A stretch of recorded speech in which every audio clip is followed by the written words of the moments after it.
I'm Cynthia Griggs. I'm the assistant principal. So we are socially distanced because we want to make sure we are showing you the measures we are taking place to make sure that each one of your students is safe when they return. And so part of it has been preparing classrooms for your child's arrival. And as you can see in this classroom, we have desks that are separated appropriately with plexiglass in them as well to protect students as well. All right, so we just wanted to give you a few details about arrival and dismissal. We're going to share out a map that'll give more specifics, but on each door, we'll have signs that are posted that say either arrival or dismissal, and then which grade levels that we would prefer come through those doors. And the reason being for us organizing it this way is just to minimize the number of students that are coming in, one student at a time through the doors. We politely ask that when you come on the first day and we welcome you at the doors, that you would have your student just with a piece of paper with their name on it, because it'll make it easier for us to take attendance at the door to ensure they make it to class safely. So next, I'd like to tell you about lunch. To ensure that we stick with CDC guidelines, we're going to have A and B weeks. So on A weeks, the classes will meet in the cafeteria to eat lunch.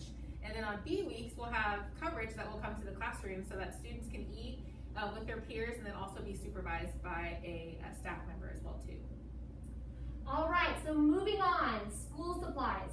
So right now what we're asking students to bring with them back to school is their own supply box, because we want to make sure we're not sharing materials. So if they can have their own school box with them, that would be great. They're also going to need to bring their device. So if they have a device at home, they need to make sure they take it to and from their house. They're allowed to bring backpacks. We have measures in place where backpacks will be separated every other hook, so that way we're not cross-contaminating as well.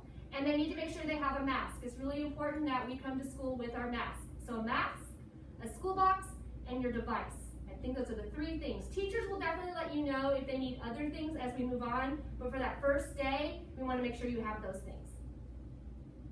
All right, moving on to visitors. So because of our safety protocols and measures and what we've been guided by through the state and the district, we are not allowing visitors on campus this year. That is to protect our staff and our students as well.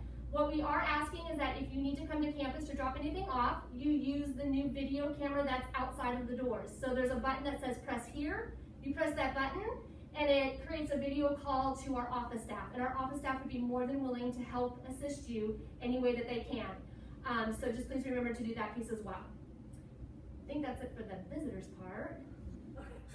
We are all about safety at Brushy Creek Elementary. So throughout the building, you will find these hand sanitizing stations so kids can make sure that as they're walking by, they can sanitize their hands multiple times throughout the day.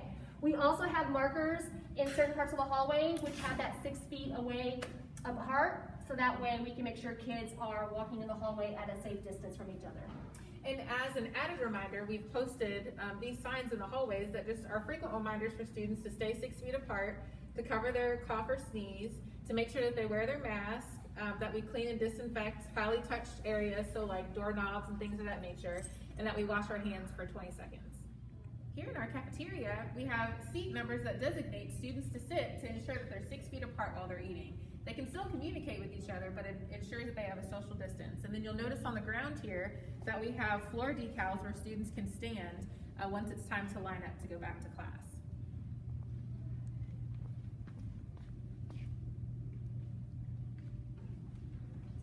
We appreciate you watching this very short video. We wanted to give you some information just to kind of get your mind wrapped around what school will look like when you return on campus. All this information will be sent in an email as well, so hopefully we can make sure we cover everything.